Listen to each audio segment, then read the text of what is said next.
Hello बच्चों, आज करते हैं कंपाउंड इंटरेस्ट। मेरा पीछे वीडियो में सिंपल इंटरेस्ट के बारे में बोला था। हम आज कंपाउंड इंटरेस्ट कराते हैं। कंपाउंड इंटरेस्ट और सिंपल इंटरेस्ट में एक डिफरेंस है। सिंपल इंटरेस्ट में प्रिंसिपल जो है वो सेम रहता है, कांस्टेंट रहता है, और कंपाउंड इंटरेस्ट में प्रिंसिपल जो है वो चेंज हो जाता है। कंपाउंड इंटरेस्ट में प्रिंसिपल जो है every year principal plus interest जोड़ करके जो अमाउंट होता है वो अमाउंट इसका नेक्स्ट ईयर प्रिंसिपल बन जाता है। तो यही कंपाउंड इंटरेस्ट और सिंपल इंटरेस्ट में अंतर है। मैथ करते हैं। Suppose principal is equal to 1000 दिया है, रेट 10% है, टाइम 2 ईयर्स है।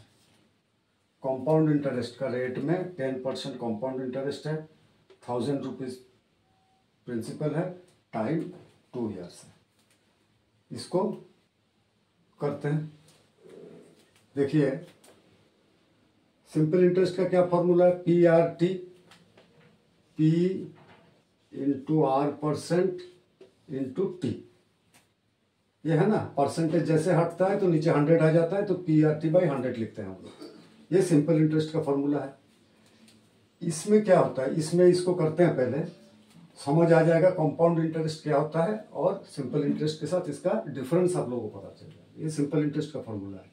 इसमें डालते हैं 1000, R मतलब R% मतलब 10/100 इंटू T मतलब 1 ईयर का लेते हैं। पहले 2 ईयर्स है ना, 1 ईयर लीजिए। ये फर्स्ट ईयर का इंटरेस्ट निकल रहा। तो अभी इसमें 0 0 कट गया, 0 0 कट गया, 10 10 जा 100। ये हो गया इंटरेस्ट। फर्स्ट ईयर इंटरेस्ट इतना हो गया। कंपाउंड इंटरेस्ट में क्या होगा, ये 100 रुपीज इसके साथ जाके ऐड हो जाएगा। Principal plus interest is equal to 1000 plus 100 is equal to 1100 जो है इसका नया प्रिंसिपल बन जाएगा at the beginning of second year. Second year के शुरुआत में इसका प्रिंसिपल चेंज होकर हो जाएगा 1100। तो यही अंतर है कंपाउंड इंटरेस्ट और सिंपल इंटरेस्ट में। तो अभी हम लोग कंपाउंड इंटरेस्ट कैसे करेंगे, बच्चे ध्यान से देखना। जो अगर नया कोई देख रहा है मेरा, तो पीछे में मेरे इस चैनल को सब्सक्राइब करना और पीछे जाकर के मेरा वीडियो देख लेना। हमेशा हम बोलते हैं कि कॉन्सेप्ट को सही करना है। कॉन्सेप्ट सही रहेगा तो मैथ करने में आसान होता है। प्रिंसिपल कंपाउंड इंटरेस्ट का फॉर्मूला है अमाउंट से शुरू होता है। अमाउंट, क्योंकि 1 साल बाद जो अमाउंट बनता है सिंपल इंटरेस्ट में, वही कंपाउंड इंटरेस्ट मान नेक्स्ट ईयर का प्रिंसिपल बन जाता है। इसलिए कंपाउंड इंटरेस्ट का जो फॉर्मूला है वो ए से शुरू होता है। ए मतलब अमाउंट। अमाउंट क्या होता है? अमाउंट क्या होता है? प्रिंसिपल प्लस इसी प्रिंसिपल का इंटरेस्ट। यही ना होता है amount. Amount means principal plus इसी प्रिंसिपल का जो रेट ऑफ इंटरेस्ट है। इंटरेस्ट जोड़ करके इंटरेस्ट प्लस प्रिंसिपल जोड़ेंगे, देन अमाउंट आएगा। P और P कॉमन जा रहा है, P को कॉमन ले लिया तो बचा 1 प्लस R%। ये हो गया 1 ईयर। यहाँ टाइम कुछ दिया ही नहीं हम, ये 1 ईयर का। 1 ईयर का अमाउंट का क्या फॉर्मूला हो गया? P into 1 plus R%। Amount P into 1 plus R%, ये हो गया फॉर्मूला। अभी इसमें हम, ये फर्स्ट ईयर का है, तो कंपाउंड इंटरेस्ट हम लोग जब कर रहे हैं अभी, तो पहले फर्स्ट ईयर में प्रिंसिपल मेरा ये था, उसी प्रिंसिपल के साथ इंटरेस्ट ये लगा, देन मेरा बन के ये आया अमाउंट। सेकेंड ईयर में अमाउंट मेरा क्या हो जाएगा? ये प्रिंसिपल है, तो इस प्रिंसिपल प्लस इस प्रिंसिपल के साथ इंटरेस्ट, ये ना जुड़ेगा। अब ध्यान से देखिए, ये प्रिंसिपल हो गया P इंटू 1 प्लस R%, ये प्रिंसिपल हो गया मेरा सेकेंड ईयर में। फिर इसके साथ क्या जुड़ेगा, इसी प्रिंसिपल का इंटरेस्ट जुड़ेगा, plus P into 1 plus R% into R%। आया समझ में? फर्स्ट ईयर में अमाउंट क्या आता है, प्रिंसिपल प्लस उसी प्रिंसिपल का साथ उसका इंटरेस्ट। तो पी कॉमन लेकर के हम लोग इस नतीजे पर पहुंचे हैं, P into 1 plus R%, that is amount in first year. First year का अमाउंट अगर मेरा ये हो गया, कंपाउंड इंटरेस्ट में सेकेंड ईयर ये अमाउंट जो है ये मेरा प्रिंसिपल बन जाता है। देन सेकेंड ईयर अमाउंट में ये मेरा प्रिंसिपल हो गया, और उसी प्रिंसिपल का, इसी प्रिंसिपल का P इंटू 1 प्लस R% का फिर रेट लगेगा, जो रेट है, जो रेट ऑफ इंटरेस्ट में लिया गया है। ठीक है, देन अभी ध्यान से देखिए, ये अलजेब्रा है ना, P into 1 plus R% plus P into 1 plus R% into R%। इसमें क्या कॉमन जा रहा है, P इंटू 1 प्लस R%। अगर हम कॉमन ले लेते हैं, देन क्या बचता है यहाँ पे 1 प्लस यहाँ क्या बचता है R%। ठीक है, सेकेंड ईयर में क्या बचा, ये दोनों में P into 1 plus R% common जा रहा है, तो ये कॉमन चला गया, तो यहाँ 1 बचा, प्लस ये यहाँ पर क्या बचा R% बचा। तो ये मेरा क्या लाइन बना, ये वाला। इस इक्वेशन को अभी सॉल्व करिए, P into 1 plus R% into 1 plus R%, that means 1 plus R% to the power 2, that is the formula. यही फॉर्मूला बुक में है।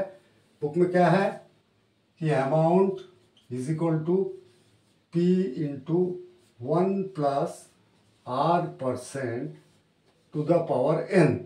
n मतलब क्या है, n is equal to time, n is equal to time.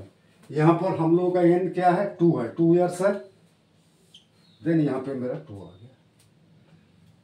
तो compound interest में principal 1000, rate 10%, time 2 years, क्या formula बन गया, P into 1 plus R% to the power 2। Book में यही फॉर्मूला है। ये हम इसलिए आप लोगों को कराया कि ये फॉर्मूला आया तो आया कैसे, बेसिक नॉलेज हो जाना बहुत जरूरी है। इसलिए बार बार बच्चों हम यही बोलेंगे आप लोगों को कि पहले कॉन्सेप्ट को क्लियर करिए। कॉन्सेप्ट मजबूत होगा ना तो मैथ करने में मजा आएगा और कंफ्यूजन नहीं होगा। कमजोर रहेगा, कॉन्सेप्ट कमजोर रहेगा तो बाद में जाकर के दिक्कत हो जाएगा।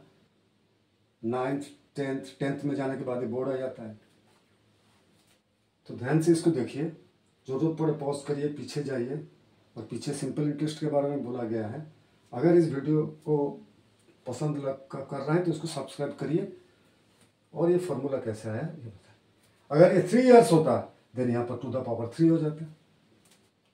ठीक है, एक मैथ और करते हैं, इसमें आप लोगों को पता चल जाएगा कि और थोड़ा सा क्लियर हो जाएगा।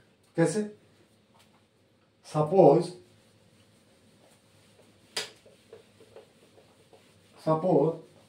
वीडियो लंबा हो जाएगा, हम बता रहे हैं आपको कि सपोज कोई आदमी 25,000 रुपया बैंक से लोन लिया, ही gate 25,000 rupees loan from a bank at the successive rate successive rates of 4% and 5% 2 years, for 2 years, for 2 years, 2 years। एक आदमी 25,000 रुपया बैंक से लोन लिया कंपाउंड इंटरेस्ट में at the successive compound interest successive rate. Compound interest successive rate में, successive rate मतलब क्या है कि लगातार 2 ईयर्स 4% एंड 5%। पहला ईयर में 4% इंटरेस्ट देना पड़ेगा, सेकेंड ईयर में उसको 5% इंटरेस्ट देना पड़ेगा। देन उसका फाइनल आउटस्टैंडिंग कितना होगा? फाइनल आउटस्टैंडिंग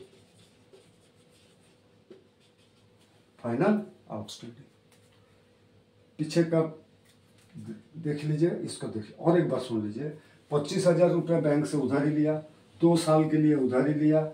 सक्सेस बैंक बोला कि कंपाउंड इंटरेस्ट लेंगे, लेकिन वो भी सक्सेसिव रेट में लेंगे। 4% लेंगे फर्स्ट ईयर के लिए, 5% लेंगे सेकेंड ईयर के लिए।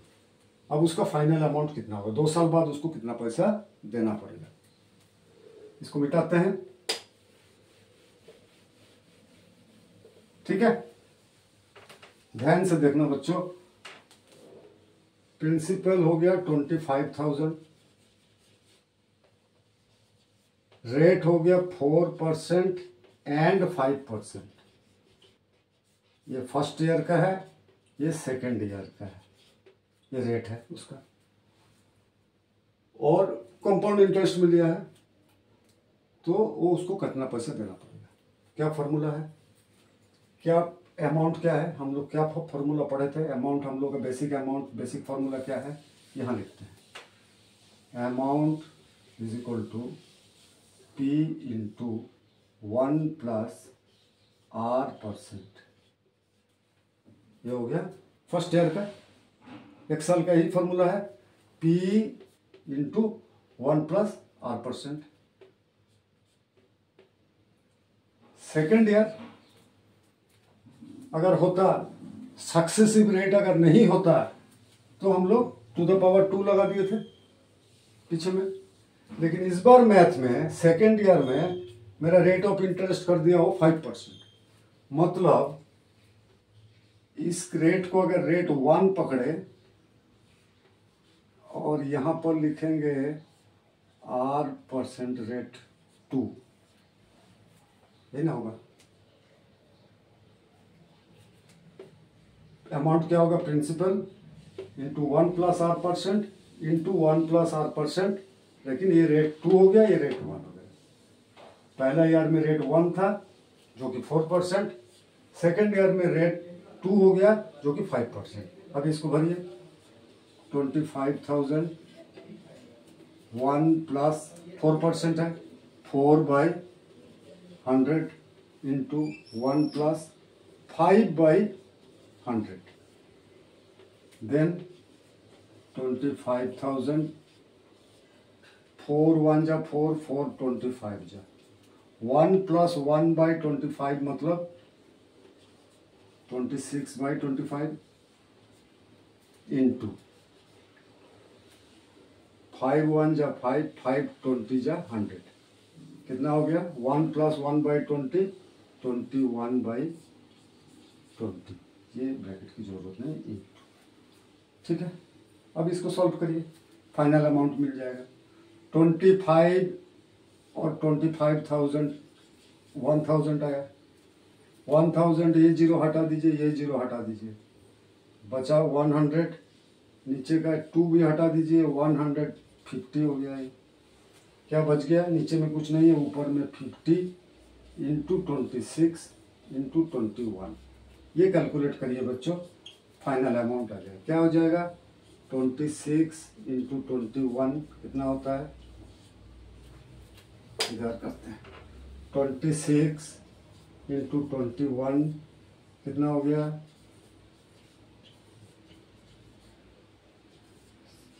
6 4 5 5 4 6 इंटू 5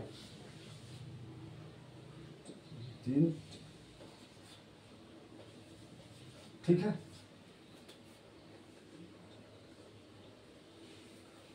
लगता है ये है 27,300 कैलकुलेशन ठीक से कर लेना। ये